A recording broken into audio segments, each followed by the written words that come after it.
আমার বন্ধু মুহাম্মদকে ঘোরাফেরা করানোর জন্য আব্দুল্লাহ যদি বেঁচে থাকতো হয়তো মক্কার বাজারে ঘোরাফেরা করতো, বেশি থেকে বেশি তায়েফ নগরীতে যাইতো, বেশি থেকে বেশি সিরিয়ায় যাইতো, ইরাক যাইতো, ইরান যাইতো, এই দেশে গুলাতে ঘোরাফেরা করতো, এর চাইতে বেশি কোথাও তো যাইতে পারতো না। কিন্তু আমার বন্ধু মুহাম্মদকে আমি দুনিয়ার জগতে রাখবো না, দুনিয়ার ঘোরাফেরা শেষ করায়া আমি আল্লাহ বাইতুল্লাহ শরীফ থেকে সরাসরি বাইতুল মুকাদ্দাস নিয়ে যাব।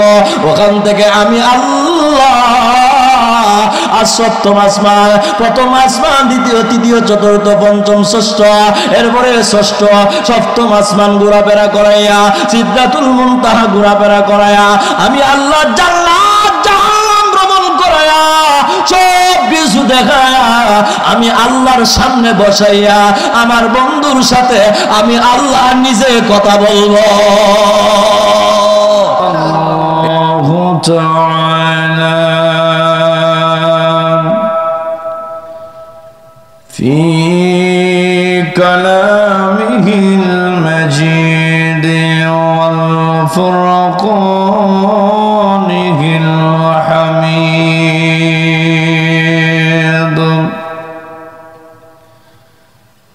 আউযু বিল্লাহি মিনাশ শাইতানির রাজীম। বিসমিল্লাহির রহমানির রহিম। قل إن كنتم تحبون الله فاتبعوني يحببكم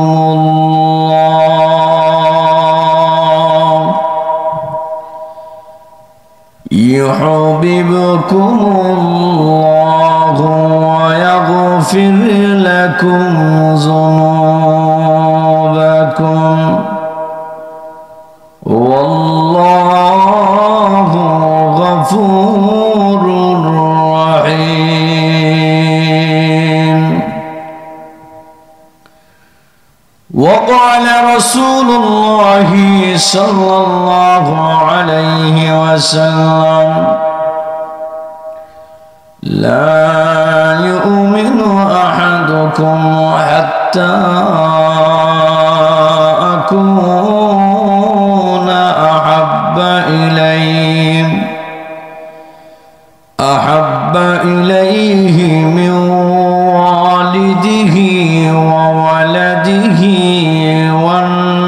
والناس أجمعين. بارك الله لنا ولكم في القرآن العظيم. صلى الله على سيدنا ومولانا محمد وعلى آله وأصحابه وسلم. بلغ العلا بكماله كشف الدجى بجماله حسنة جميع خصاله. صلى عليه وآله.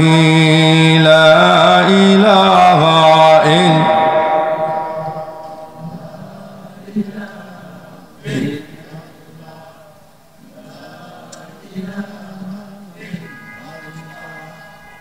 لا إله إلا الله. لا إله إلا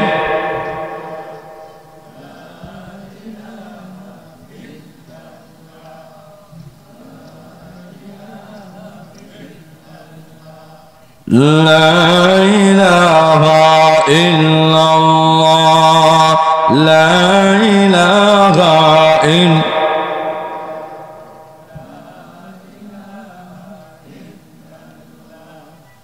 لا إله إلا الله لا إله إلا الله لا إله إلا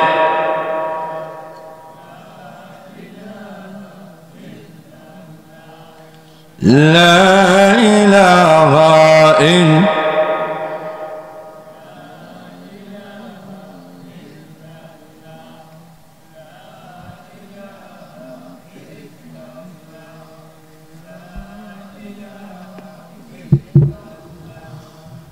لا إله إلا الله محمد رسول الله صلى الله عليه وسلم।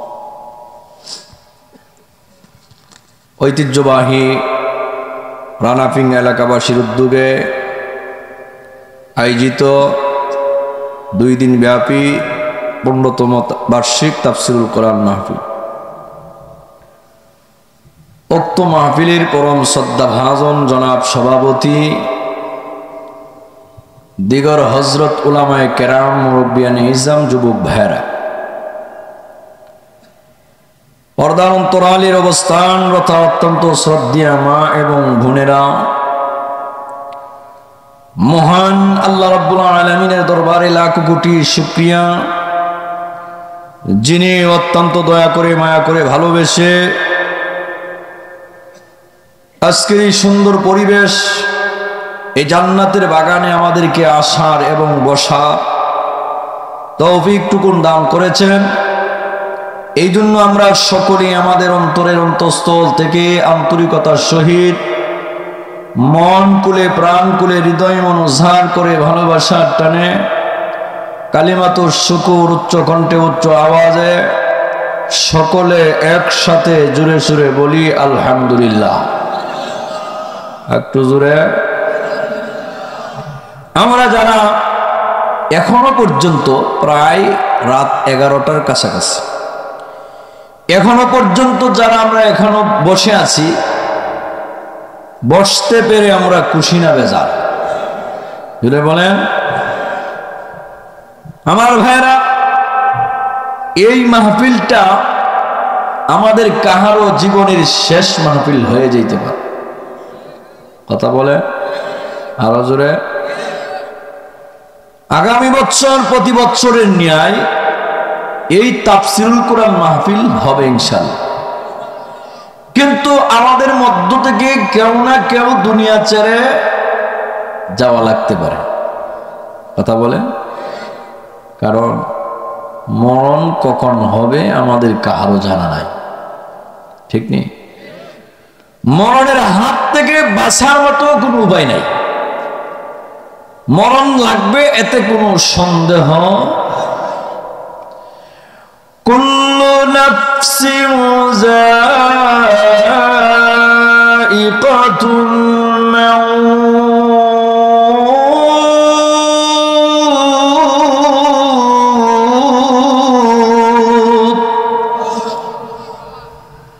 যার জীবন আছে, যার প্রাণ আছে, তার মরণ।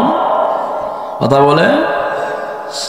আইনামা তাকুনু ইদরিকুমুল মাউত।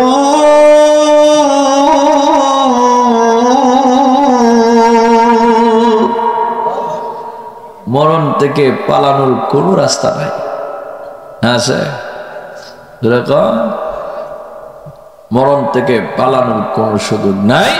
সুতরাং এই মাহফিলটা আমাদের কাহারও জীবনের শেষ মাহফিল। 2 নম্বর কথা হলো, এই মাহফিলটা আমাদের জন্য নাজাতের জরিয়া হয়ে যেতে পারে। জোরে ক, আরো জোরে। ইবাদত বন্দেগী আমরা তো করতেছি, কিন্তু আল্লাহর দরবারে কোন আমলটা কবুল হবে এটা জানে কে? জোরে বলে।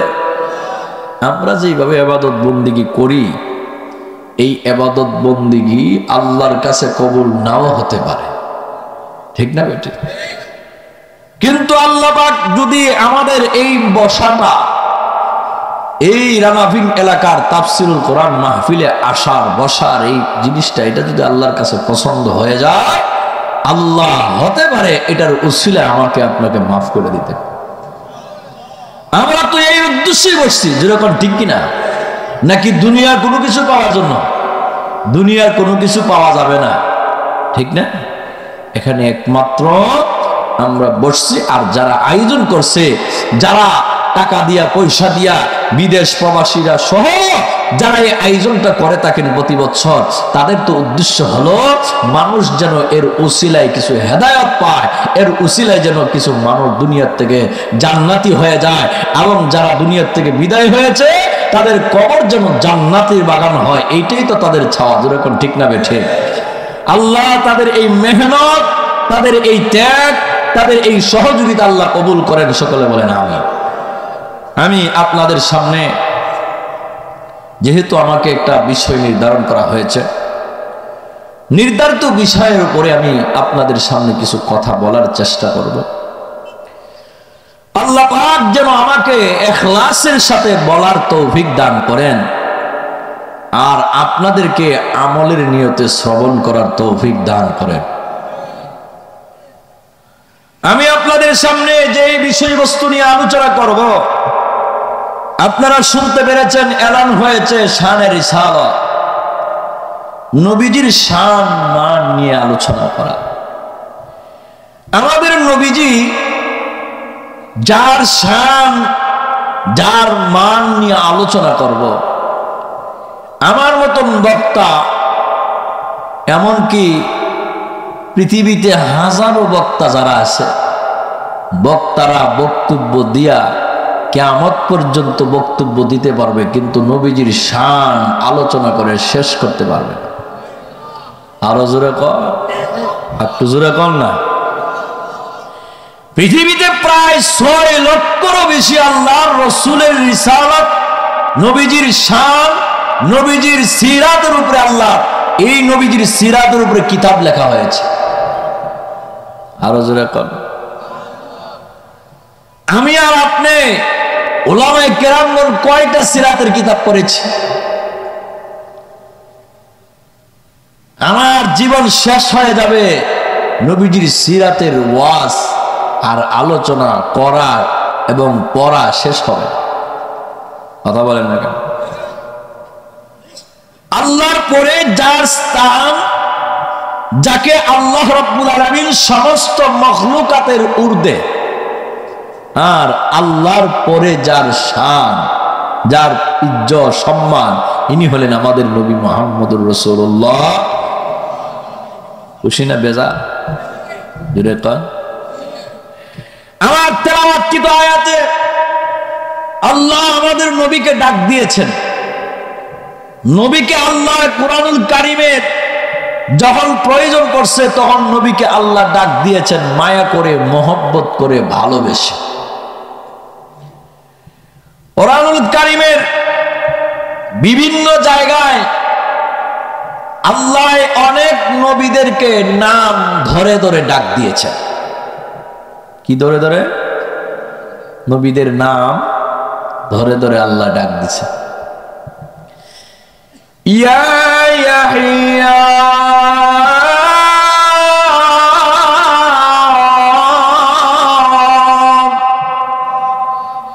ইয়া ঈসা,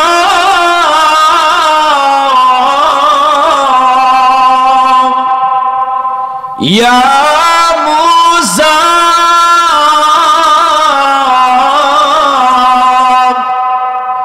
ইয়া ইব্রাহিম।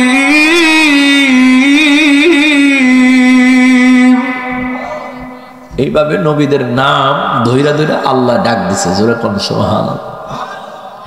কিন্তু আমাদের নবীকে আল্লাহ কোথাও কুরআন কারীমের কোন জায়গায় বলে না ইয়া মুহাম্মদ। সুবহানাল্লাহ। আরো জোরে, আরো জোরে। ইয়া মুহাম্মদ, এই কথা বলে আল্লাহর নবীকে কোন জায়গায় আল্লাহ ডাক দেয় নাই। যখন নবীকে প্রয়োজন পড়েছে ডাক দেওয়ার জন্য, আল্লাহ মায়া করে মহব্বত করে ভালোবেসে ডাক দিয়েছে। জোরে কন্যা সুবহানাল্লাহ, আর জোরে কন ইয়াসিন।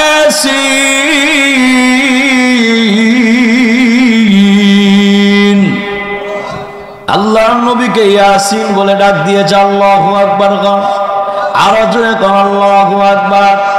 আল্লাহর নবী বিশ্বনবী রাহমাতুল লিল আলামিন ঘুমায় আছে রাত্রের বেলা কম্বল গায়ে দিয়া। নবীকে আল্লাহ ডাক দেওয়ার প্রয়োজন পড়েছে। আমার নবীকে আল্লাহ নাম ধরে ইয়া মুহাম্মদ বলে ডাক দেয় নাই, নবীকে আল্লাহ ডাক দিয়েছেন ইয়া আইয়ুহাল মুযাম্মিলু কুমিল লাইলা ইল্লা ক্বালিলা।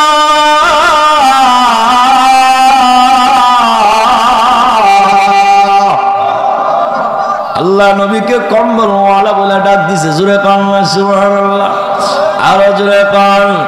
এইভাবে কোরআনুল কারীমের বিভিন্ন জায়গায় যখন প্রয়োজন হয়েছে আল্লাহ মহব্বত করে ডাক দিয়েছেন। নবীর শান আল্লাহ বাড়ায়া দিয়েছেন, ইজ্জত সম্মান বাড়ায়া দিয়েছেন। আল্লাহ রাব্বুল আলামিন আমার নবীর নাম দইরা ডাক দেয় না। এটা আমার নবীর শান। জোরে কন্যা সুবহানাল্লাহ, আর জোরে। আমার তেলাওয়াতকৃত আয়াতে আল্লাহ ডাক দিছে, নবীরে ডাক দিছে। জোরে কন্যা সুবহানাল্লাহ, ডাক দিয়া কো নবী আপনি বলে দেন, আপনি বলে দেন তারা যদি আমি আল্লাহর ভালোবাসা চায়। জোরে কন্যা সুবহানাল্লাহ, আর জোরে। قل إن كنتم تحبون الله।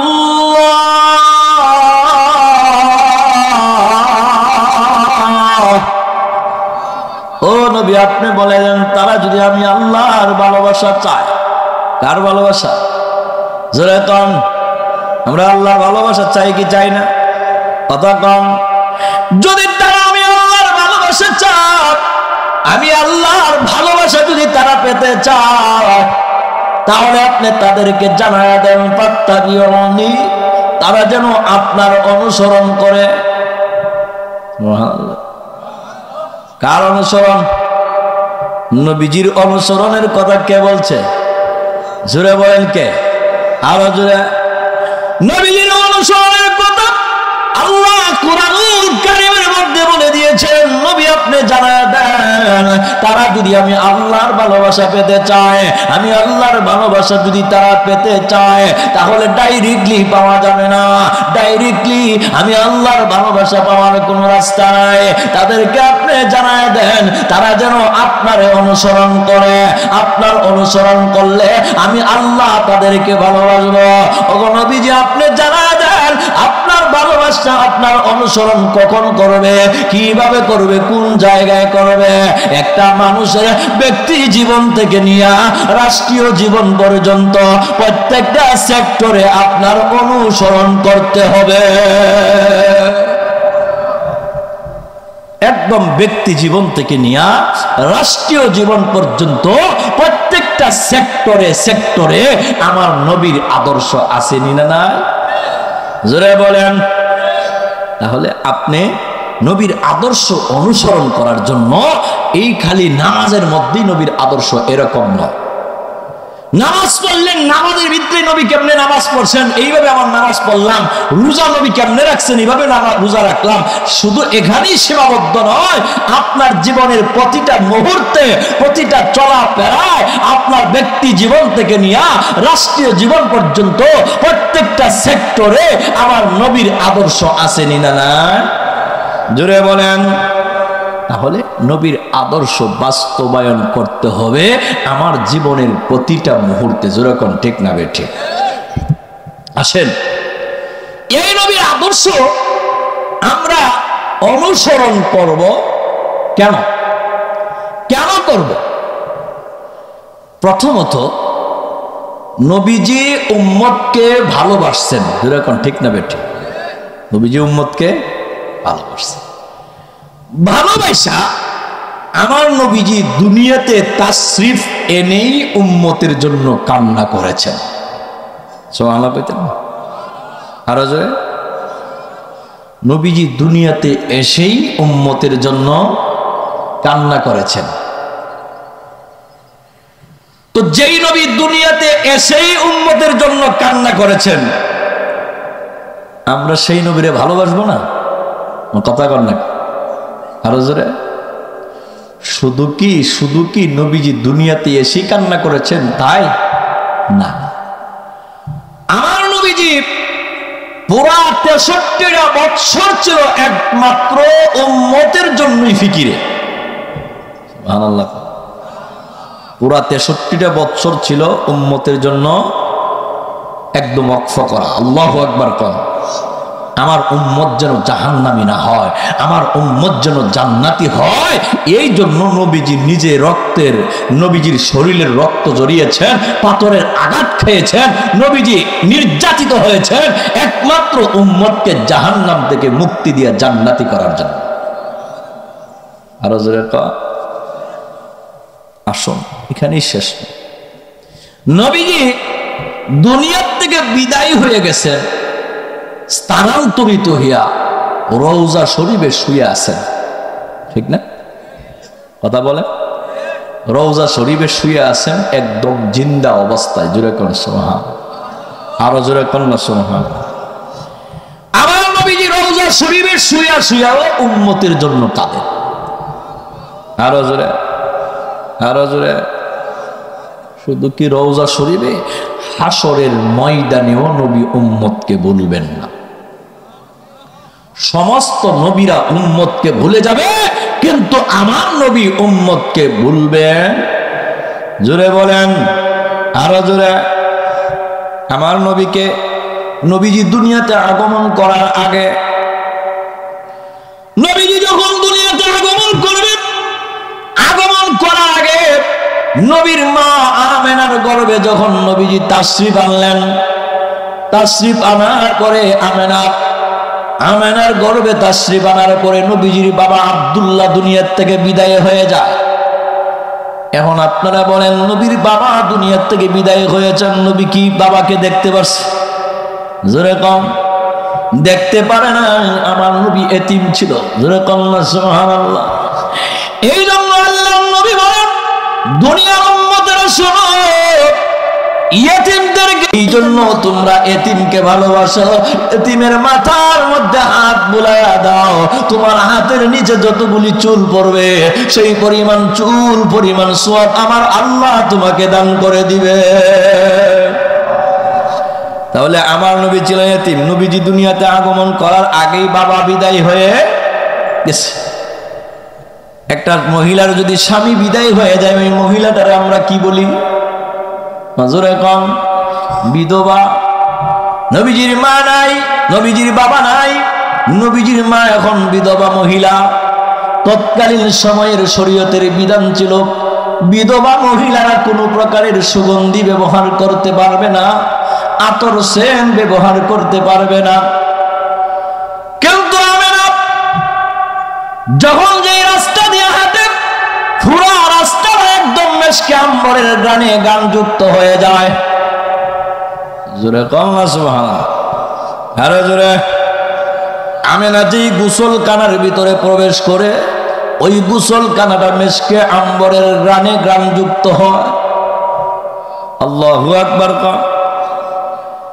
এই কথাটা সারা মক্কা নগরীর মধ্যে ছড়ায়া পড়ছে যে আমেনা এমন প্রকারের সুগন্ধি ব্যবহার করে গো, যেই সুগন্ধি মক্কার কোনো বাজারে পাওয়া যায় না। আমেনা এমন প্রকারের সুগন্ধি ব্যবহার করে, যেই সুগন্ধি মক্কার কোনো বাজারে পাওয়া যায় না। এই আলোচনার সমালোচনার জ্বর চলতেছে মক্কা নগরীতে। এই কথাটা এক পর্যায়ে আব্দুল মুত্তালিবের কানে এসে লাগছে। আব্দুল মুত্তালিব তো খানায় কাবার মুতাওয়াল্লি, আবার মক্কার সর্দার, নবীজির দাদা। এই কথা যখন আব্দুল মুত্তালিবের কানে এসে লাগছে, আব্দুল মুত্তালিব শরমে লজ্জায় নাক কান কাটা যাচ্ছে। আব্দুল মুত্তালিব আর দেরি করে না, দৌড় দিয়েছে বাড়িতে যাইয়া আব্দুল মুত্তালিবের স্ত্রী আমেনা, আব্দুল মুত্তালিবের স্ত্রী নবীজির দাদিকে ডাক দিয়েছেন। ডাক দিয়ে বলতেছেন, ও শোনো, আমেনা নাকি এরকম ভাবে সুগন্ধি ব্যবহার করে, যে সুগন্ধি মক্কার কোনো বাজারে পাওয়া যায় না। নবীজির দাদি আব্দুল মুত্তালিবের স্ত্রী ডাক দিয়ে বলতেছেন, শুনেন, আমিও আপনার কাছে বলবো ভাবতেছিলাম, কিন্তু বলার সাহস পাই না, বলার মতন কোনো পরিবেশ করতে পারি না, আমেনাকেও কিছু বলতে পারি না, যেহেতু আমেনার স্বামী নাই, বললে আমেনা মনে মনে কষ্ট পাবে, এই জন্য আমি আমেনাকেও বলতে পারি না। বলে কি হয়েছে কি জানেননি? আমেনা যখন ঘরের ভিতরে প্রবেশ করে, পুরো ঘরটা মেশকে আম্বরের গানে গানযুক্ত হয়ে যায়। শুধু তাই নয়, আমেনার চুল থেকে, মাথার চুল থেকে মেশকে আম্বরের ঘ্রাণ বের হয়, আমেনার শরীর থেকে মেশকে আম্বরের ঘ্রাণ বের হয়। আমেনার যেই গোসলখানার ভিতরে প্রবেশ করে, ওই গোসলখানাটার মেশকে আম্বরের ঘ্রাণে গানযুক্ত হয়। এমনি আব্দুল মুত্তালিব বলেন, তাহলে আমেনার একটু ডাক দাও। আমেনাকে ডাক দেওয়া হয়েছে। ডাক দেওয়ার পরে আমেনাকে বললেন, আমেনা, তুমি কোথা থেকে কোন প্রকারের সুগন্ধি ব্যবহার করো? ওই সুগন্ধি কোথাও পাও? মক্কার কোন বাজারের সুগন্ধি তুমি ব্যবহার করো গো? ও আমেনা, সারা মক্কা নগরীর মধ্যে আলোচনা সমালোচনার জ্বর চলতেছে। এমনি আমেনা বলে, আব্বা তাহলে একটু শুনেন। আমেনা আর দেরি করে নাই, আমেনা মুখ থেকে এক ফোঁটা তুতু জমিনের মধ্যে নিক্ষেপ করে দেয়। সুবহানাল্লাহ। আরো জোরে, এক ফোঁটা তুতু জমিনের মধ্যে নিক্ষেপ করে দেওয়ার পরে ওই তুতুর থেকে মেশকে আম্বরের ঘ্রাণ বের হওয়া শুরু হয়ে যায়। আর আস্তে কম সুবহানাল্লাহ। এমনি আব্দুল মুত্তালিবকে আমেনা ডাক দিয়ে বলতেছেন, আব্বা আসলে আমার কোনো অপরাধ নয়, আমি কোনো প্রকারের সুগন্ধি ব্যবহার করি না। কারণ আমি সুগন্ধি পাবো কোথায়? কোন জায়গার থেকে আমি সুগন্ধি সংগ্রহ করব? কোথার থেকে আমি সুগন্ধি নিয়ে ব্যবহার করব? আমি কোনো প্রকারের সুগন্ধি ব্যবহার করি না। যেই দিন আপনার নাতি আমার গর্ভে আগমন করেছে, ওই দিন থেকে নিয়ে আমার পুরো শরীরটা একদম সুগন্ধিতে ভরপুর হয়ে গেছে। আরো জোরে, এটা কার শান? নবীজির শান। জোরে কন্যা সুবহানাল্লাহ। আরো জোরে, কারণ আমার নবী তো এখনো দুনিয়াতে আগমন করেন নাই। নবীজি সবে মাত্র তার মার গর্ভে আসছে, মার শরীরটা মেশকে আম্বরের গানে গানযুক্ত। সুবহানাল্লাহ।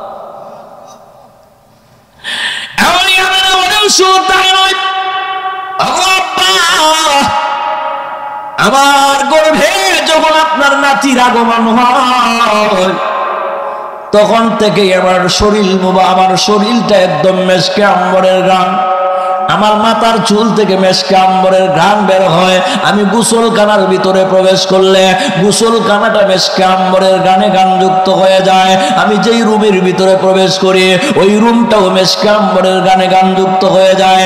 শুধু তাই নয়, আমি যেই রাস্তা দিয়ে চলাফেরা করি, ওই রাস্তাটাও মেশকে আম্বরের গানে গানযুক্ত হয়ে যায়। শুধু তাই নয়, আব্বা আমার গর্ভে যেই দিন আপনার নাতির আগমন হয়েছে, ওই দিন রাত্রের বেলা আমি যখন ঘুমাইতে গেলাম, ঘুমানোর পরে আমি যখন ঘুমাইতে গেলাম, এমনি টাকা দেখি আমার ঘরের ভিতরে 12 জন নবী রাসূলের আগমন হয়েছে। প্রত্যেকে এসে আমাকে সালাম দিয়ে বলতেছেন, আমেনা গো, তুমি সাধারণ কোনো মহিলা নয়, তোমার গর্ভে রহমাতুল লিল আলামিন। নবীজির শান। জোরে কন্যা সুবহানাল্লাহ। শুধু তাই না আব্বা, আমি যখন ঘর থেকে বের হয়ে যাই, রাস্তার দুই পাশের গাছগুলি আমাকে সালাম দেয়। আরো জোরে, দুই পাশের গাছগুলি আমাকে সালাম দেয়। সালাম দিয়ে আমাকে বলে, আমেনা, তুমি সাধারণ কোনো মহিলা নয়, তোমার গর্বে রহমাতুল লিল আলামিন।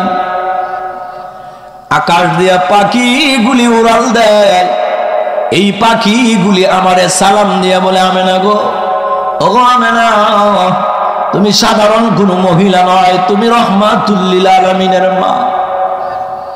আরো জোরে, শুধু তাই নয়, ওগো আব্বা, আমি যখন কলসি নিয়ে ওই কুয়ার কাছে পানি আনার জন্য যাই, পানি আনার জন্য যখন আমি কুয়ার কাছে যাই, যাওয়ার পরে তাকায় দেখি ওই কুয়ার পানিগুলি আর নিচে তাকে না, উপরে চলে আসে।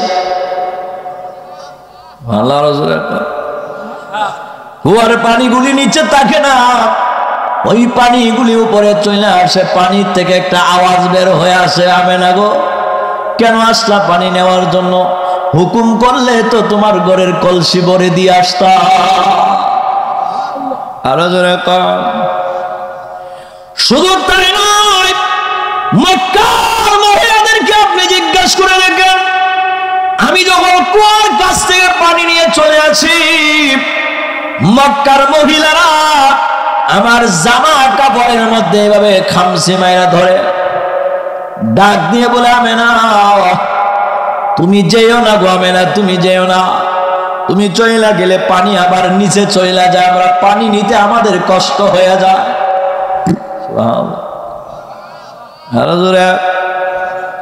আল্লাহু আকবার। এটা ছিল আমার নবীর শান। জোরে কোন ঠিক না বেটে? আরো জোরে কোন।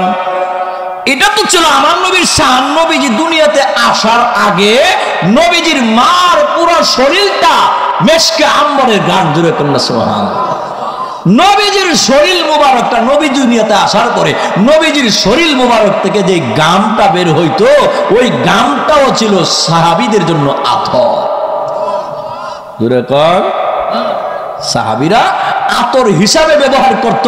নবীজির গাম মুবারক বের হইলে সাহাবীরা এটা শিশির ভিতরে ভরে রাখতো, আর কোন অনুষ্ঠানে গেলে, কোন প্রোগ্রামে গেলে এই আতর সেন্ট হিসাবে এটা ব্যবহার করত। বোঝা গেল আমার নবীর গামও ছিল সাহাবীদের জন্য আতর। জোরে কর না সুবহানাল্লাহ। আরো জোরে কর। নবীজির ইজ্জত সম্মান বাড়াইয়া দিছে কে? জোরে বলেন।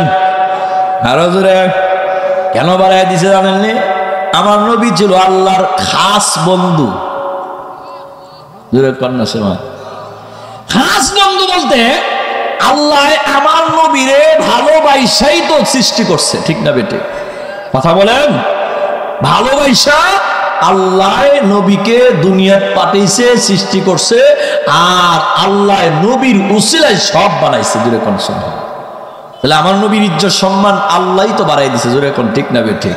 আল্লাহর পরেই তো আমার নবীর স্তর এবং আমার নবীর স্থান আল্লাহর পরে সমস্ত মখলুকাতের উপরে। জোরে কোন সুবহানাল্লাহ। আরো জোরে কোন। এখন আসেন, নবীজি দুনিয়াতে আগমন করবে, তাশরীফ আনবে, এমন একটা সময়ে নবীজি দুনিয়াতে আসলেন যেই সময়টা ছিল সুবহে সাদিকের সময়। সুবহে সাদিকের সময় আমার নবী কেন আসলেন? এটার একটা কারণ আছে। এটার কারণ হলো, এই রাত আল্লাহর কাছে দরখাস্ত করেছে, আল্লাহ তোমার বন্ধুরে দুনিয়াত পাঠাইবা, আল্লাহ আমি রাত্রে পাঠাইয়া দিও, রাত্রে পাঠাইলে আমি রাত ধন্য হয়ে যাই। আরো জোরে এখন। রাত্রে আল্লাহর কাছে বলতেছে, আল্লাহ তোমার বন্ধুরে রাত্রে পাঠাইলে আমি রাত ধন্য হয়ে যাব। দিনেও আল্লাহর কাছে দরখাস্ত করেছে যে আল্লাহ আমি দিনে তোমার বন্ধুরে পাঠাই। আল্লাহ কয় আমি দিন রাত উভয়ের দোয়া কবুল করে আমি এমন একটা সময় দুনিয়াতে পাঠাইব আমার বন্ধুকে, যেই সময়টা রাতের কিছু অংশ, দিনের কিছু অংশ, যার নাম হলো সুবহে সাদিক। আরো জোরে কর। এখন আমার নবীজি দুনিয়াতে আগমন করবেন, তাশরিফ আনবেন, নবীজির ঘরে কোনো মানুষ নাই, কোনো মহিলা নাই। আমেনা বলতেছেন আমার ঘরে তো কোনো মহিলা নাই, কেউ নাই, তো একজন বাচ্চা জন্মগ্রহণ করলে একটা মহিলার প্রয়োজন পড়ে, যার নাম হলো দাই। যেরকম ঠিক না বেঠে, যেরকম ঠিক না বেঠে। হঠাৎ করে দেখে একজন মহিলা যার নাম হলো শিফা, উনি ছিলেন আমার নবীর দাইমা। যেরকম সুবহান, আরো যেরকম আল্লাহু আকবার। সেবা ডাক দিয়ে বলতেছেন মুহাম্মদ জমিনে আগমন করা শুরু করেছেন, তাশরিফ আনা শুরু করেছেন। আমি তাকায় দেখি মুহাম্মদ যখন জমিনে আগমন করতেছেন, মুহাম্মদের মাথা মোবারকটা যখন জমিনে আসতেছেন, আমি তাকায় দেখি পুরো ঘরটা একদম পূর্ণিমার চাঁদের চাইতে আরো বেশি আলোকিত হয়ে গেছে। জোরে আল্লাহ সুবহানাল্লাহ, আল্লাহু আকবার। শুধু তাই নয়, সেবা বলেন আমি তাকায়া দেখে মেশকে আম্বরের ঘ্রাণ বের হইতেছে। শুধু তাই নয়, শুধু তাই নয়, আমি দেখি মুহাম্মদ যখন জমিনে আগমন করতেছে, একটা বাচ্চা জন্মগ্রহণ করলে ওই বাচ্চাটা আর পরবর্তীতে নাভি কাটতে হয়, নার কাটতে হয়, কিন্তু মুহাম্মদ নার কাটা অবস্থায় জমিনে আগমন করে। আল্লাহু আকবার কন্যা। এই ইজ্জত সম্মান দিছে কে? জোরে কলকে দিয়েছে, আরো জোরে কল আল্লাহু আকবার। শুধু তাই নয়, শুধু তাই নয়, সেবা ডাক দিয়ে বলতেছে আমি তাকায়া দেখে ছেলে বাচ্চা জন্মগ্রহণ করলে ওই ছেলেদেরকে দেখা যায় পরবর্তীতে খাতনা করতে হয়, মুসলমানি করাইতে হয়, কিন্তু মুহাম্মদ খাতনা করা অবস্থায় জমিনে আগমন করেছে। আরো জোরে এই ইজ্জত সম্মান দিছে কে? আরো জোরে আল্লাহ নবী বিশ্ব নবী রাহমাতুল লিল আলামিন জমিনে আগমন করার পরে জমিজি যখন আগমন করেছেন, সেবা বলতেছেন শরীরের মধ্যে কোনো রক্ত নাই, কোনো প্রকারের দুর্গন্ধ নাই, একদম জান্নাতি একটা লোক দুনিয়াতে আগমন করেছে। ভাইয়েরা আমার, আল্লাহ নবী বিশ্ব নবী রাহমাতুল লিল আলামিন জমিনে আগমন করার পরে তাশাহুদের শুরুতে বসে পড়েছেন। বসিয়া আল্লাহ নবীর এই শাহাদাত আঙ্গুল মুবারকটা এইভাবে উপরের দিকে উঠায়া দিলেন। যেই মাত্র শাহাদাত আঙ্গুলটা উপরের দিকে উঠায়া দিলেন, আমেনা ডাক দিয়ে বলতেছেন আমি দেখি পুরা পৃথিবীটা একদম আলোকিত হয়ে যায়। আল্লাহু আকবার। শুধু তাই নয়, শুধু তাই নয়, আমি দেখি রুম এবং পারস্যের যত বিল্ডিং বালাখানা আছে, সমস্ত বালাখানাগুলি আমার চোখের সামনে চলে আসছে। এমনকি রুম পারস্যের মধ্যে একটা 1000 বছরের একটা প্রজ্বলিত আগুন ছিল, ওই আগুনটা মুহাম্মদের আগমনের সাথে সাথে ওই আগুনটা বন্ধ হয়ে যায়। নবীজি দুনিয়াতে আগমন করেছেন, তাশরিফ আনছেন, এরপরে আল্লাহ নবী বিশ্ব নবী রাহমাতুল লিল আলামিন সেজদায় পড়ে গেছে, আল্লাহর কুদরতি কদমে সেজদায় পড়ে গেছে। জোরে কোন আর জোরে আল্লাহর কুদরতি কদমে সেজদায় পড়ার পরে গুনগুন শব্দ করে কি জানি উচ্চারণ করে। শেফা বলেন আমি শোনার জন্য আমার কানটা নবীজির জবান মুবারকে লাগাইলাম। কারণ এইমাত্র উনি দুনিয়াতে আগমন করেছেন, আগমন করার পরই কি জানি উচ্চারণ করে, শোনার জন্য আমি আমার কানটা মুহাম্মদের জবান মুবারকের মধ্যে লাগাইলাম। মুহাম্মদের জবান মুবারকের মধ্যে লাগানোর পরে আমি শুনি মুহাম্মদ আর কোনো কিছুই বলে না। মুহাম্মদ বলে আল্লাহুম্মা গফিরলি উম্মতি, আল্লাহুম্মা গফিরলি উম্মতি, আল্লাহ আমার উম্মতকে তুমি ক্ষমা করে দাও। সবেমাত্র আগমন করেছে, উম্মতকে ভুলে নাই। জোরে কোন সুবহানাল্লাহ, আরো জোরে, আরো জোরে।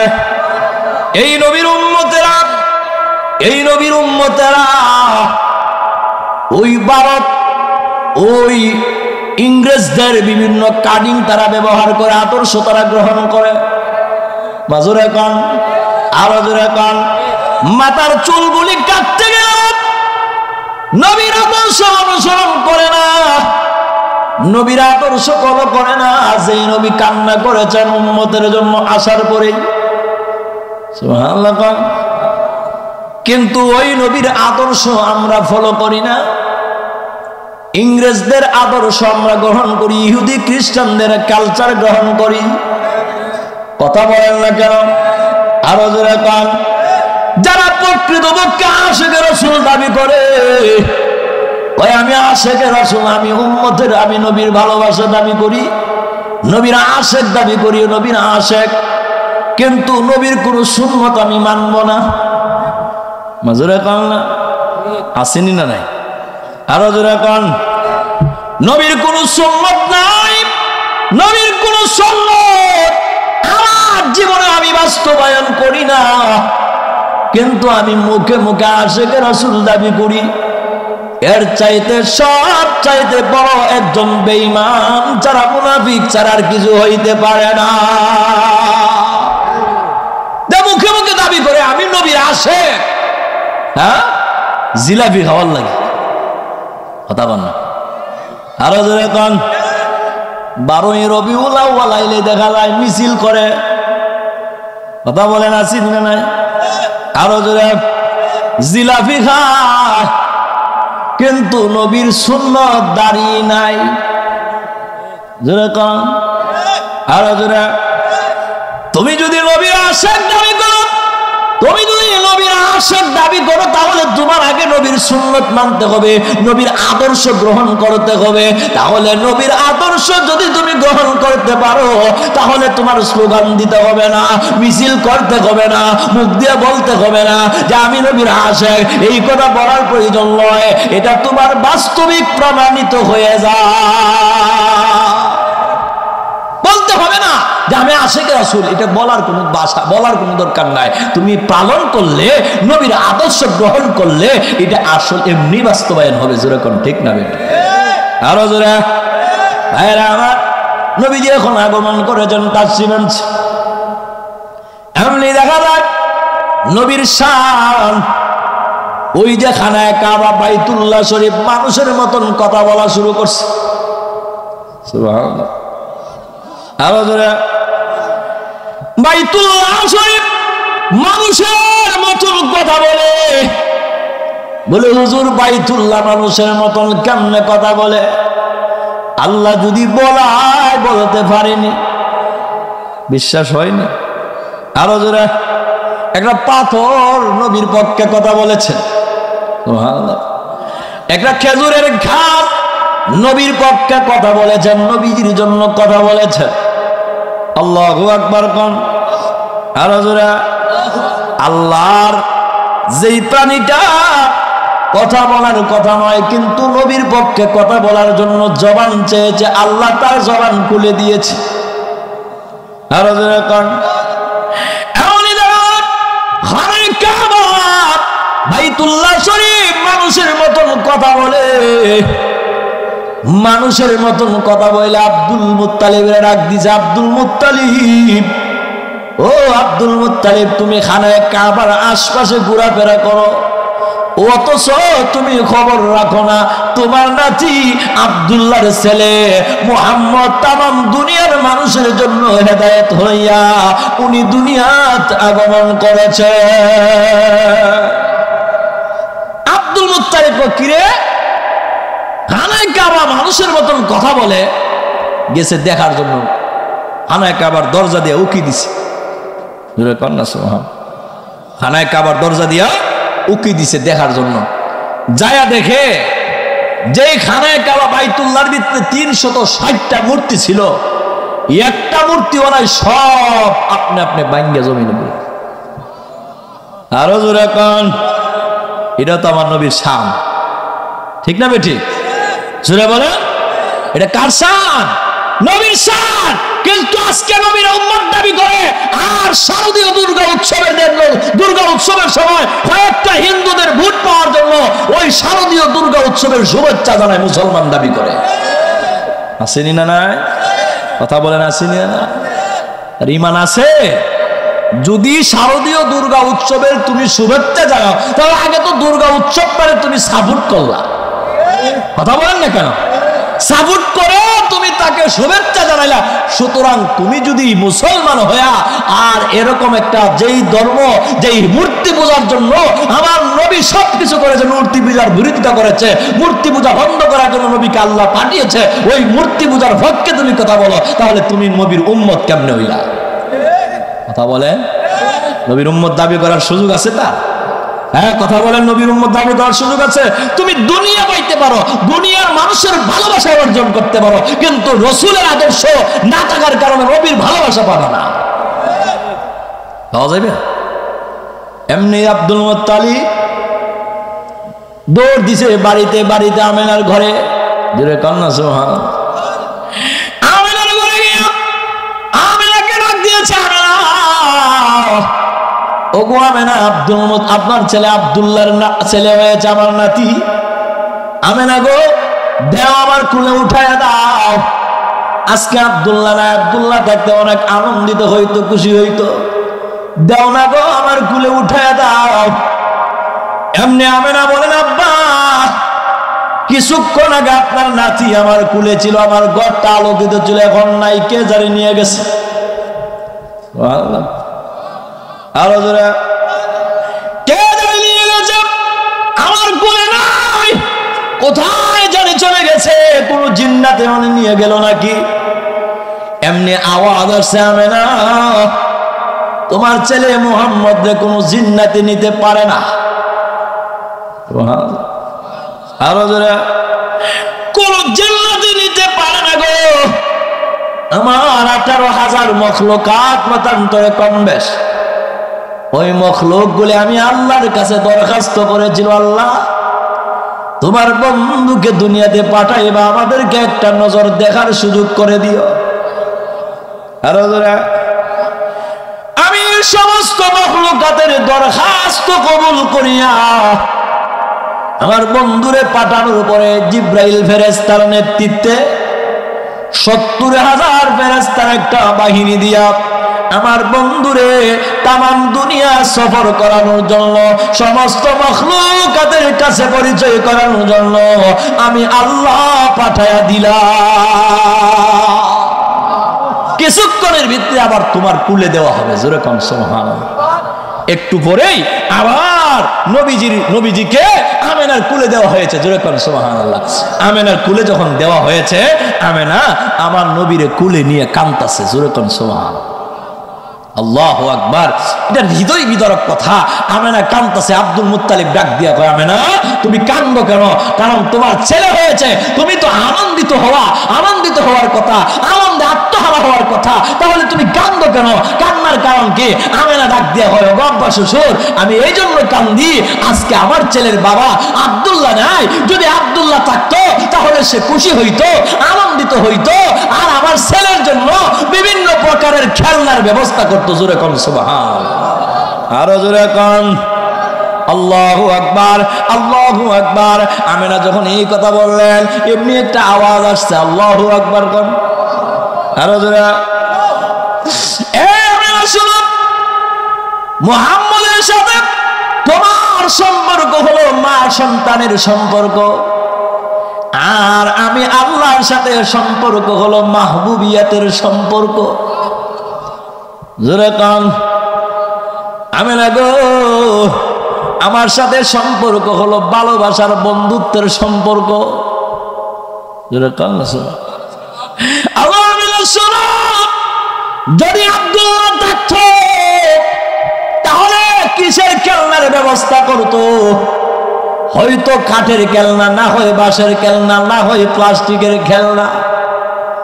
কিন্তু আমেনা গো, আমার বন্ধু মুহাম্মদের খেলনার জন্য আমি আল্লাহ সাধারণ কোন জিনিস ব্যবহার করব না, আমি আল্লাহ আকাশের চাঁদ সূর্য পাঠায়া দিলাম। আকাশের চাঁদ সূর্য এসে নবীজির মাথা মুবারকের উপরে এইভাবে ছায়া হয়ে খেলনা দেয়, আমাদের আমাদের ছোট বাচ্চা জন্মগ্রহণ করার পরে আমরা উপরে একটা খেলনা ঝুলাইয়া রাখি, খেলনাটা যেই দিকে যায় বাচ্চার মাথারা সেই দিকে ঘুরায়। কিন্তু আমার নবীর ব্যাপারে এরকম নয়, নবীর বেলা এরকম নয়। খেলনা যেই দিকে যাবে নবীর মাথা মুবারক সেই দিকে যাবে তা নয়, বরং আমার নবী বিশ্ব রাহমাতুল লিল আলামিনের মাথা মুবারক যেই দিকে যায় সেই দিকে আকাশের চাঁদ সূর্য যাইয়া মহান আল্লাহর পয়গম্বরের খেলনা দেয়। আরো জোরে কোন নবীজির সম্মান বাড়ায়া দিয়েছে কে? জোরে কোন কে? আরো জোরে কোন আল্লাহ নবী বিশ্ব নবী রাহমাতুল লিল আলামিনের ইজ্জত সম্মান আল্লাহ বাড়ায়া দিয়েছে। আল্লাহু আকবার।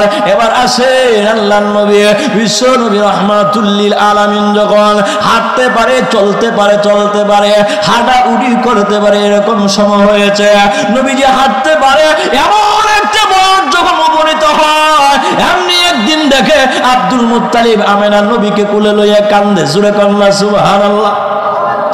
আর যখন আল্লাহর নবীকে নিয়ে যখন আমেনা কান্দে, আবার আব্দুল মুত্তালিব বলে আমেনা কান্দো কেন গো? ও আমেনা তুমি কান্দো কেন? মুহাম্মদ রে কোলে লইয়া কেন কান্দো?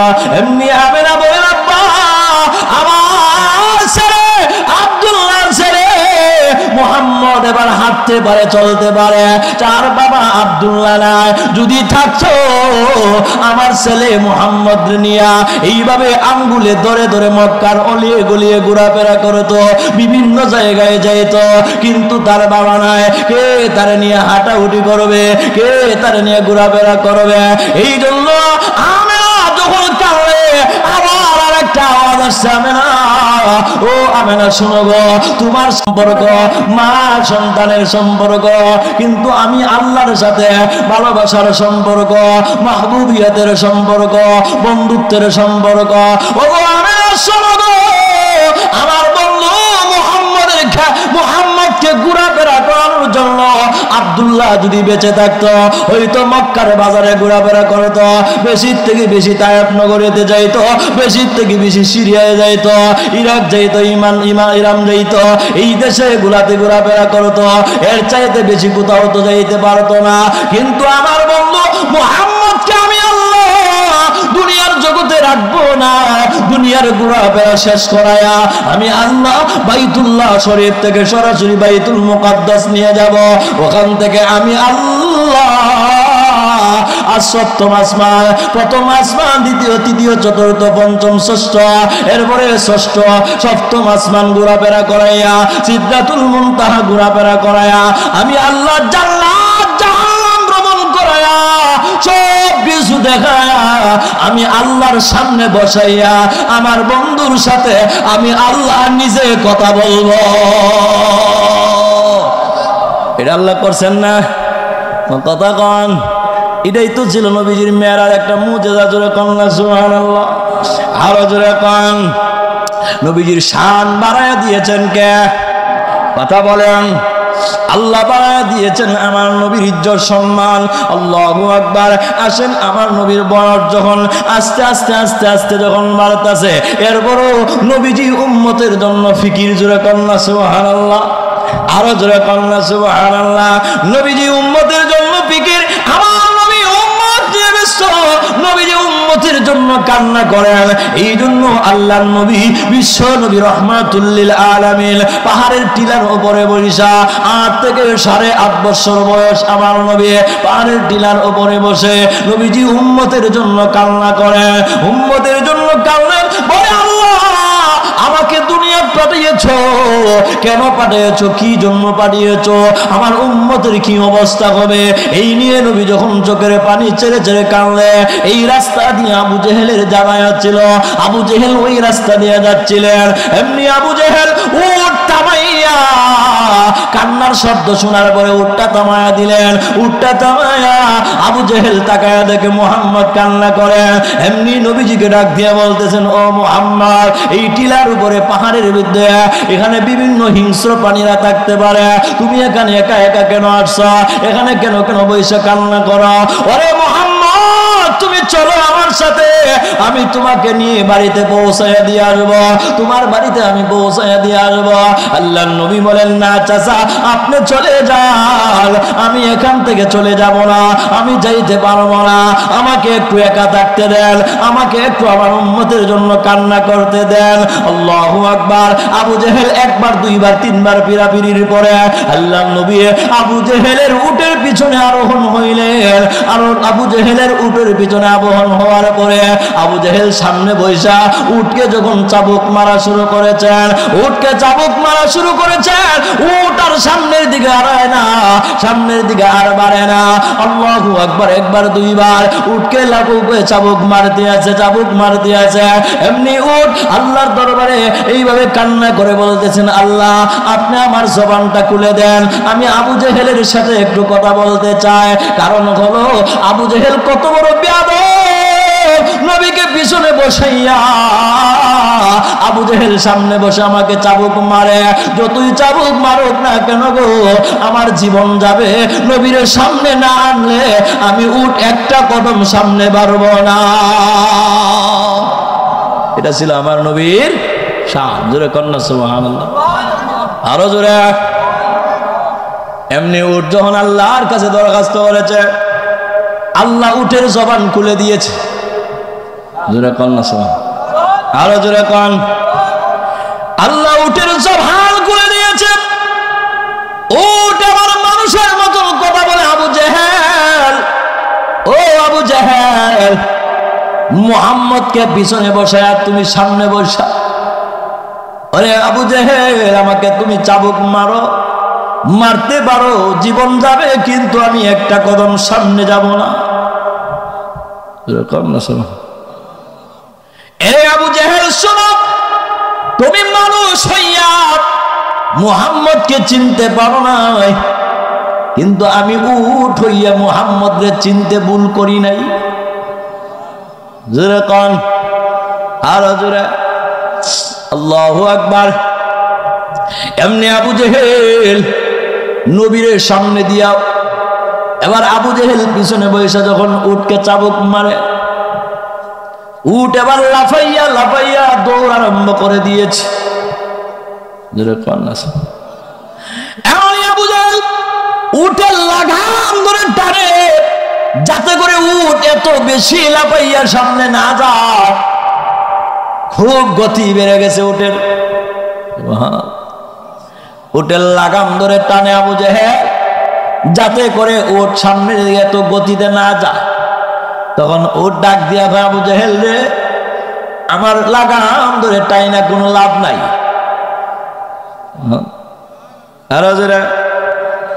এরে আবু জেহেল, আমার উটের লাগাম ধরে টানলে কোনো লাভ হবে না, কারণ আমি আমার জীবনে কোনোদিন কল্পনাও করি নাই আমার পিঠের উপরে রাহমাতুল লিল আলামিন আরোহণ করবে। আরো জোরে। এরে আবু জেহেল, আমি আমার জীবনে কোনোদিন কল্পনা করি না রাহমাতুল লিল আলামিন আমার পিঠের উপরে আরোহণ হবে। সুতরাং আজকে আমি মরবো না বাঁচবো এই চিন্তা আমার নাই। আরো জোরে। তাহলে এই জবানটা খুলে দিছে উটের কে? জোরে কন। আমার নবীর শান, আমার নবীর ইজ্জত, আমার নবীর সম্মান বাড়ায়া দিছে কে? জোরে কন। এটা আমার নবীর ইজ্জত সম্মান। আল্লাহ নবীর পক্ষে কথা বলতে চাইছে, আল্লাহ তার জবানটা খুলে দিছে।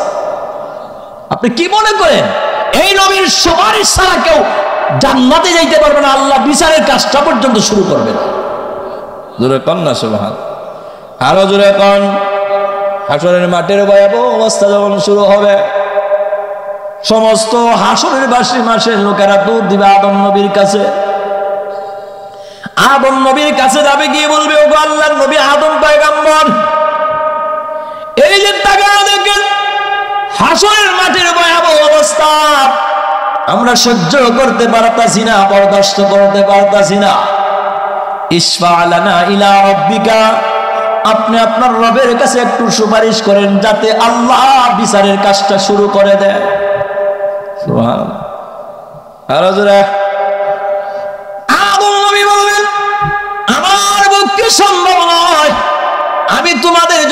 সুপারিশ করতে পারবো না। ওয়ালা তাকরাবা হাযিহিস শাজারাতা ফাতাকুনা মিনাজ জালিমিন। আদম আলাইহিস সালাতু ওয়াস সালাম বললেন, আমি তোমাদের জন্য সুপারিশ করতে পারবো না। কেন পারবো না জানেন? আল্লাহ যদি আমারে জিজ্ঞাসা করেন, আদম রে, ও আদম, তোমারে নিষেধ করেছিলাম ওই ফলটা খাওয়ার জন্য, কেন খেয়েছিলা? আমি জবাব দিতে পারবো না। এই জন্য আমার পক্ষে সম্ভব নয়, আমি তোমাদের জন্য সুপারিশ করতে পারবো না। তবে তোমরা চলে যাও, ইযহাবু ইলা নূহুল্লাহ, নূহ পয়গম্বরের কাছে তোমরা চলে যাও। সকলে মিলে দৌড় আরম্ভ করবে নূহ পয়গম্বরের কাছে। নূহ নবীর কাছে যখন যাবে, গিয়ে বলবেন, ওগো আল্লাহর পয়গম্বর নূহ কবি, আপনি আপনার রবের কাছে একটু সুপারিশ করেন। ইশফা লানা ইলা রাব্বিকা, আপনি আপনার রবের কাছে সুপারিশ করেন, যাতে করে আল্লাহ বিচারের কাজটা শুরু করে দেয়। আমরা সহ্য করতে পারতাছি না, বরদাস্ত করতে পারতাছি না। নবী গো, আপনি একটু আল্লাহর কাছে সুপারিশ করেন, যাতে করে আল্লাহ বিচারের কাজটা শুরু করে দেয়। আল্লাহর নবী নূহ পয়গম্বর ডাক দিয়ে বলবেন, না না, আমার পক্ষে সম্ভব নয়, আমি তোমাদের জন্য সুপারিশ করতে পারবো না। তোমরা চলে যাও ইব্রাহিম নবীর কাছে। উনার কাছে যাওয়ার পরে উনিও বলবেন, আমার পক্ষে সম্ভব নয়, আমিও তোমাদের জন্য সুপারিশ করতে পারবো না। তোমরা চলে যাও মূসা নবীর কাছে।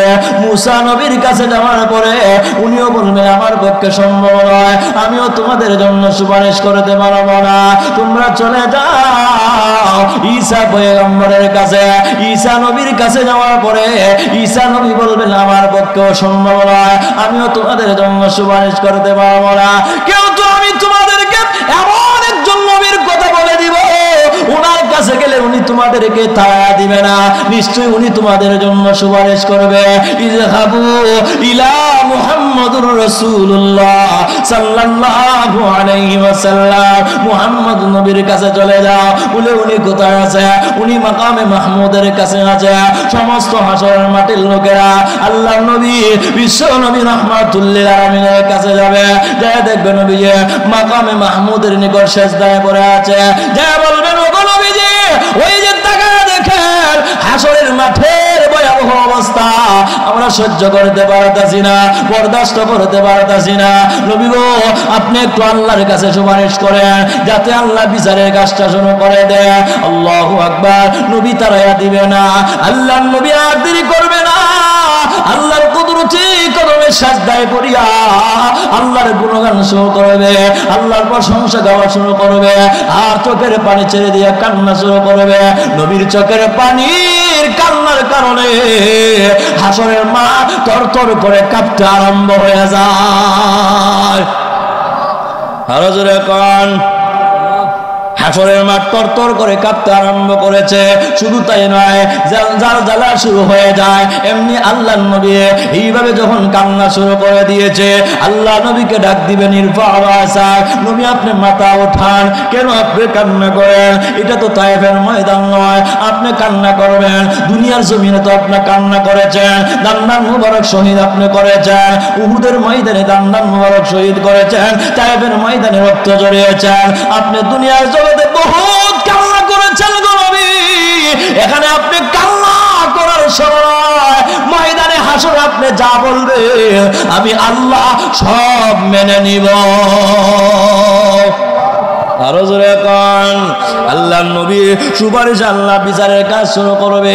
বিচার শেষ হওয়ার পর আল্লাহু আকবার, বিস্তারিত আলোচনার অবকাশ নাই। আল্লাহ যখন জান্নাতে যাওয়ার পারমিশন দিবে নবীদেরকে, সর্বপ্রথম নবীরা জান্নাতে যাওয়ার অনুমতি পাওয়ার পরে আদম পয়গম্বর জান্নাতের গেটের সামনে যাবে, গিয়ে বলবেন, ও জান্নাতের প্রহরী, আমি আসছি জান্নাতে প্রবেশ করার জন্য, জান্নাতের গেটটা একটু খুলে দাও না। ভিতর থেকে আওয়াজ আসবে, কে আপনি? বলবে, আমি আদম পয়গম্বর। তখন বলবে, না, এখনো সময় হয় নাই, জান্নাতের গেট খোলার সময় এখনো হয় নাই। তো আপনাকে না, জান্নাতের গেট খোলার সময় হয় নাই। এরপরে নূহ পয়গম্বর যাবে। নূহ পয়গম্বর যাওয়ার পরে উনি বলবেন, জান্নাতের গেটটা খুলে দাও। কে আপনি? আমি নূহ নবী। হয় না, এখনো সময় হয় নাই। এইভাবে ইব্রাহিম পয়গম্বর যাবে, মূসা নবী যাবে, ঈসা পয়গম্বর যাবে, সমস্ত নবীরা যাবে। জান্নাতের গেট খোলা হবে না। জান্নাতের ভিতর থেকে জান্নাতের প্রহরী আওয়াজ দিয়ে বলবে, আপনারা আসলেন, কিন্তু মুহাম্মদ নবীর নাম তো শুনলাম না উনি কোথায়? উনি তো এখনো মাকামে মাহমুদের নিকট উম্মতের জন্য ফিকির করতেছে। কারণ অন্য নবীরা উম্মতকে ভুলে যাবে, কিন্তু আমাদের নবী উম্মতকে ভুলবে না। আল্লাহু আকবার। আসুন এরপরে আল্লাহর নবী বিশ্ব নবী রাহমাতুল লিল আলামিনের ব্যাপারে এমনি জান্নাতের প্রহরী ডাক দিয়ে বলবেন, আপনারা আসলেন জান্নাতের গেট খোলার জন্য, জান্নাতের তালা বাহির দিয়ে ঝোলানো আছে, এটার চাবি তো আমাদের হাতে নয়, কারণ জান্নাতের ওই গেটের তালার চাবি আমাদের হাতে নয়, গেটের তালার চাবি মুহাম্মদ নবীর কাছে। যতক্ষণ পর্যন্ত মুহাম্মদ নবী না আসবে ততক্ষণ পর্যন্ত জান্নাতের গেটের তালা খোলা হবে না। জোরে কোন আমার নবীর ইজ্জত সম্মান কে দিছে? জোরে বলেন, আরো জোরে। এমন আছে হুজুর বাথরুম ঠিক সিগারেট না নিয়ে গেলে বাথরুম কিলার হয় না, আসেনি না? আরো জোরে কোন। এরপরে এমন বাথরুম আছে বাথরুমের ভিতরে দেখবেন এইটার মধ্যে মনে হয় যে খাতা কলম আর কোনো জায়গা নাই, এটার মধ্যে লিখতেইব পুরো বাথরুম দেখে বোঝা একটা খাতা হয়ে গেছে। জোরে কর না, এনে বইয়া বইয়া আবার 2, 4, 5, 10 মিনিট তাকে এ হলে সিগারেট আর নইলে খালি লিখবো। জোরে কর, আরো জোরে। কিন্তু আমার নবীর আদর্শ হলো বাথরুমে ঢুকবেন বাম পাও দিয়া। না জোরে কর, আরো জোরে। বাথরুমের ভিতরে প্রবেশ করতে হবে বাম পাও দিয়া। ঢুকার আগে একটা দোয়া আছে, আল্লাহুম্মা ইন্নী আউযু বিকা মিনাল খুবুসি ওয়াল খাবাইস। আছেন না? জোরে কোন, আরো জোরে। এই দোয়া বলে মাথার উপরে একটা কাপড় দিয়ে ঢেকে রাখতে হবে। এরপরে জুতা স্যান্ডেল পায়ে রাখবেন, বাম পা দিয়ে প্রবেশ করবেন, আগে দোয়া পড়বেন, ভিতরে ঢুকবেন, দিলে দিলে ইস্তেগফার পড়বেন। এরপরে আপনি যখন বাথরুম করবেন, বাথরুম করার সময় দিলে দিলে ইস্তেগফার পড়তে থাকবেন। বের হওয়ার সময় ডান পাও কোন পাও? জোরে কোন, আরো জোরে। ডান পাও দিয়ে বের হবেন। বের হওয়ার পরে একটা দোয়া আছে, আলহামদুলিল্লাহ আলহামদুলিল্লাহিল্লাযী আযহাবা আন্নিল আযা ওয়া আফানি। আসেনি না নাই? জোরে কোন, আসেনি না নাই? তাহলে বাথরুমের ভিতরে ঢুকতে গেলে নবীর আদর্শ আসেনি? কথা কম, আরো জোরে।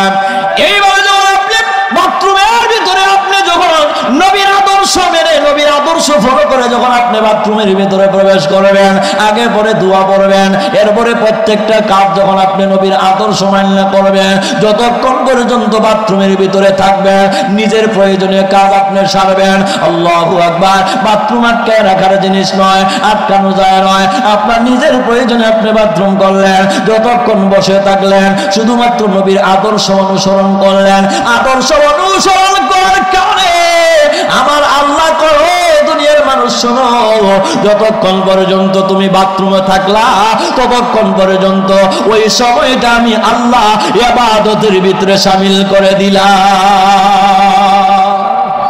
খালি আমার নবীর আদর্শ অনুসরণ করছেন, এই জন্য আল্লাহ কয় এটা আমি ইবাদতের ভিতরে শামিল করে দিলাম। আরো জোরে কান। এখন আসেন প্রত্যেকটা কাজ আপনি আপনার বউরে কেমনে চালাবেন, আপনার ছেলে মেয়েরে কেমনে চালাবেন, আপনি খেতে খামারে কিভাবে কাজ করবেন, ব্যবসা কেমনে করবেন, সব কাজে আমার নবীর আদর্শ আসেনি। ঘরের ভিতরে কেমনে ঢুকবেন আসেনি। ঘরের ভিতরে ঢোকার আগে আগে সালাম দিতে হবে, ঠিক না বেঠিক? কথা বলেন। সালাম দিতে হবে, ঘরের ভিতরে প্রবেশ করার আগে সালাম দিয়ে ঘরের ভিতরে ঢুকতে হবে। আপনি যখন ঘর থেকে বের হবেন এখানেও একটা দোয়া আছে, আসেনি না নাই? কথা বলে, আসেনি না নাই? এই প্রত্যেকটা কাজে নবীর আদর্শ অনুসরণ করার কারণে ওই কাজগুলি এমনি বেতা বেতা চলে যাবে না, ওই কাজগুলি ইবাদতের ভিতরে শামিল হয়ে যাবে।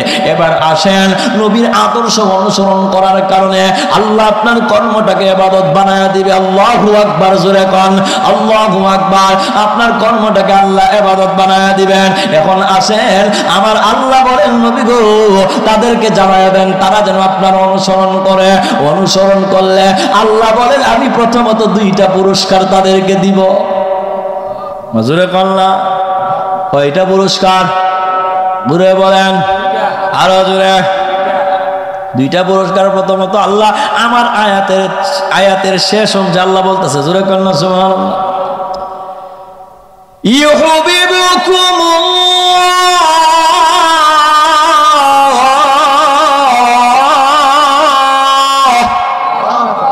এক নাম্বার পুরস্কার হলো আমি আল্লাহ তাদেরকে ভালোবাসবো।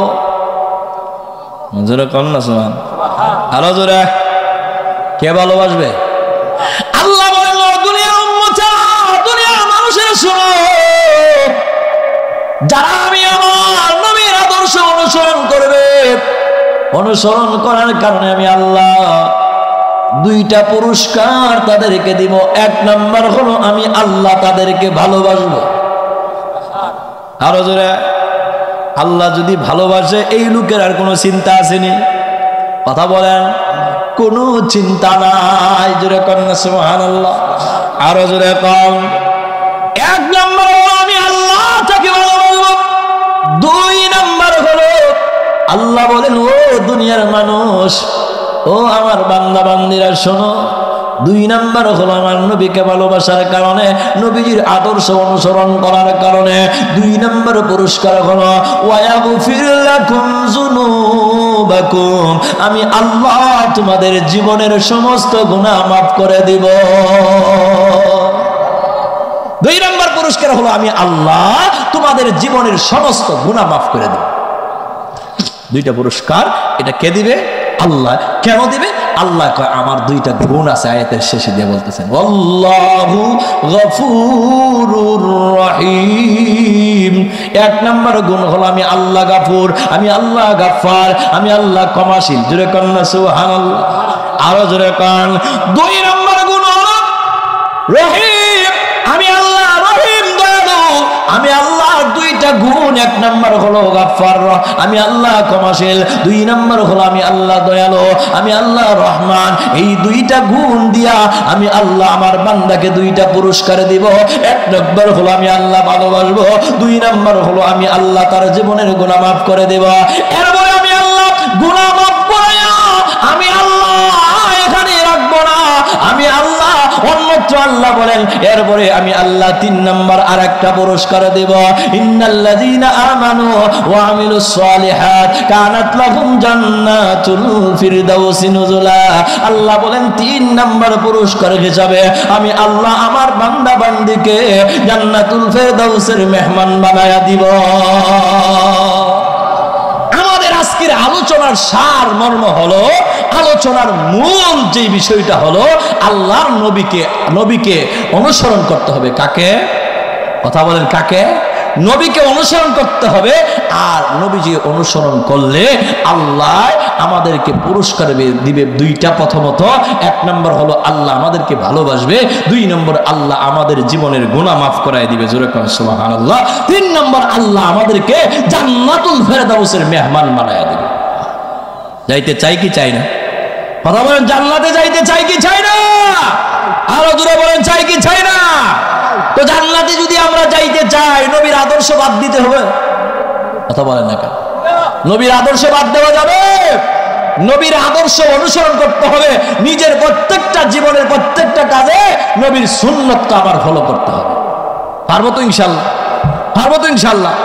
যারা জানি না কোন কাজে কোন সুন্নত, কিভাবে খাইতে হবে, খাওয়ার মধ্যে কিভাবে সুন্নত আছে, হ্যাঁ, খাওয়ার সময় ডান হাত দিয়ে খাওয়া লাগে, জোরে কোন দোয়া আসেনি খাওয়ার সময়, বিসমিল্লাহ ওয়া আলা। কথা বলেন না কেন?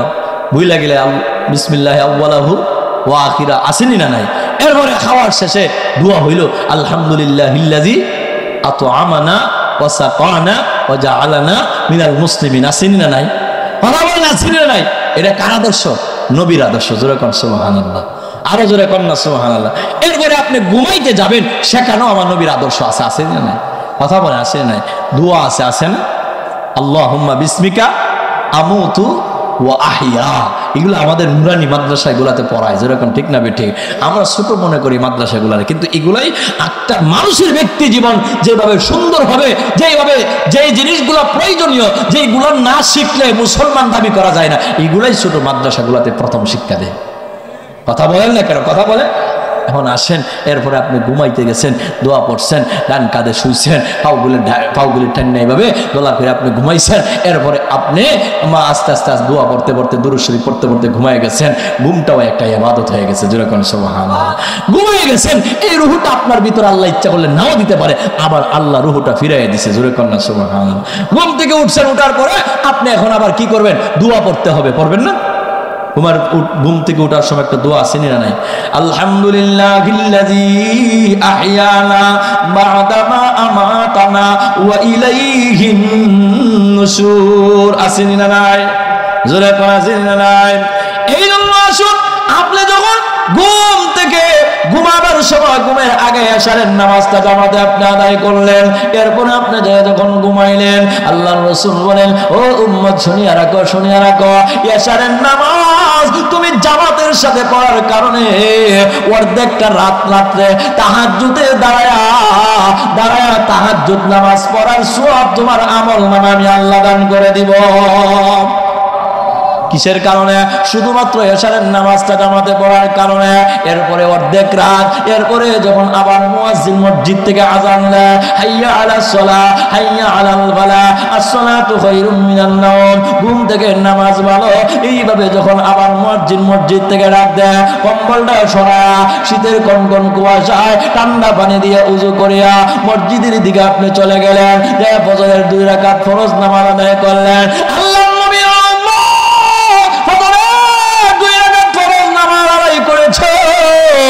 বাকি অর্ধেক রাত্রে, বাকি অর্ধেক অংশে আমি আল্লাহ তাহাজ্জুদ নামাজ দাঁড়ায়া তাহাজ্জুদ নামাজে পড়লে যে সওয়াব হবে, এই সওয়াবটা তোমার আমল নামা আমি আল্লাহ দান করে দিব। শুধুমাত্র ফজরের নামাজটা জামাতে পড়ছেন, এশারের নামাজটা জামাতে পড়ছেন, সারা রাত দাঁড়ায়া তাহাজ্জুদ নামাজ পড়ার সওয়াব আল্লাহ দিবেন। আপনি তো ঘুমাইছেন সারা রাত, লাগতেন না, ঠিক না? কথা বলেন না কেন? কিন্তু এর আগে কি করছেন? এশারের নামাজটা পড়ছেন, এরপরে ফজরের সময় ফজরের নামাজ পড়ছেন। ঘুম থেকে উঠা আল্লাহ রাসূল কয়, বাকি এই যে ঘুমাইলাই, এই ঘুমটাও তোমার ইবাদত হয়ে গেছে। সুবহানাল্লাহ, জোরে কোন, আরো জোরে কোন সুবহানাল্লাহ। তাহলে আমরা পড়বো তো ইনশাআল্লাহ, 5 ওয়াক্ত নামাজ পড়বো তো ইনশাআল্লাহ, আর আমার নবীকে ভালোবাসবো তো ইনশাআল্লাহ। নবীর মহব্বত আমাদের অন্তরে নিতে হবে। এই নবীর ভালোবাসার জন্য নবীর আদর্শ অনুসরণ করতে হবে। আল্লাহ রাসূল বলেন, লা ইউমিনু আহাদুকুম হাত্তা আকুনা আহাব্বা ইলাইহি মিন ওয়ালিদিহি ওয়া ওয়ালাদিহি ওয়ান নাসি আজমাইন। ও দুনিয়ার উম্মতরা শোনো, তোমাদের ঈমান ততক্ষণ পর্যন্ত পরিপূর্ণ ঈমানদার তোমরা হইতে পারবা না যতক্ষণ পর্যন্ত আমি রাসূলকে তোমার সন্তান সন্ততি, তোমার ছেলে মেয়ে, তোমার বাবা মা, এমনকি তোমার জীবনের চাইতে যতক্ষণ পর্যন্ত আমি রাসূলকে ভালোবেসে না বাসবা, ততক্ষণ পর্যন্ত তুমি প্রকৃত মুমিন হতে পারবা না। তাহলে আমরা আমাদের জীবনের চাইতে নবীরে বেশি ভালোবাসি কিনা? কথা বলেন, ভালোবাসি কিনা? ভালোবাসতে হবে। প্রয়োজন হলে নবীর জন্য নিজের জীবনটা আমাদের বিসর্জন করতে হবে। পারবেন তো ইনশাআল্লাহ? কারা কারা পারবেন একটু হাত তুলে আল্লাহকে দেখায় দেন। আল্লাহ কবুল করে, সকলে বলেন আমিন, আরো জোরে বলেন আমিন। আজকের এই মাহফিলটা হানাফি এলাকাবাসীর উদ্যোগে, বিশেষ করে ইমরান ভাই সহ, ইমাম সাবুজুর সহ অনেক উলামায়ে কেরাম, এরপরে এলাকার মুরব্বীরা সহ বাহিরের প্রবাসী এলাকাবাসী সকলে মিলে এই মাহফিলটা 2 দিন ব্যাপী প্রতি বছর আপনারা করে থাকেন। অনেক পরিশ্রম হয়, অনেক সমস্যার সম্মুখীন হতে হয়, অনেক কিছু। এই বছর নাকি বেশি অনেকটা ঝামেলাও চলতেছে। সব মিলাইয়া আল্লাহ তাআলা এই প্রোগ্রামটা কিয়ামত পর্যন্ত জারি থাকুক। আপনারা চান তো? চান তো ইনশাআল্লাহ? কোনো বাতিল যদি এটা বন্ধ করার জন্য কোনো একটা সূরত ধরে আকৃতি করে আসে, এর মোকাবেলা করবেন তো ইনশাআল্লাহ? করবেন তো ইনশাআল্লাহ? যে কোনো ভাবে প্রয়োজন হলে এর মোকাবেলা করবেন। এটাও এই মোকাবেলা করতে যাও যদি আপনার জীবন যায়, রক্ত জড়ায়, বলতে বসতে হবে সাহাবায়ে কেরামরা যেরকম ঈমানের জন্য, ইসলামের জন্য রক্ত জড়িয়েছে, এটাও একটা জোরে কোন ঠিক না বেঠিক? আরো জোরে কোন ঠিক না বেঠিক? যে কোনো সূরত ধারণ করে বাতিল সামনে আসলে তার মোকাবেলা করবেন ইনশাআল্লাহ। পারবেন তো ইনশাআল্লাহ? আমি প্রায় কয়েক বছর যাবত এখানে আসি। এই বছর আমাকে শেষের দিন দেওয়ার কথা ছিল, আমি পারি নাই, অন্য একটা প্রোগ্রাম, এরপরে শুক্রবার জমা।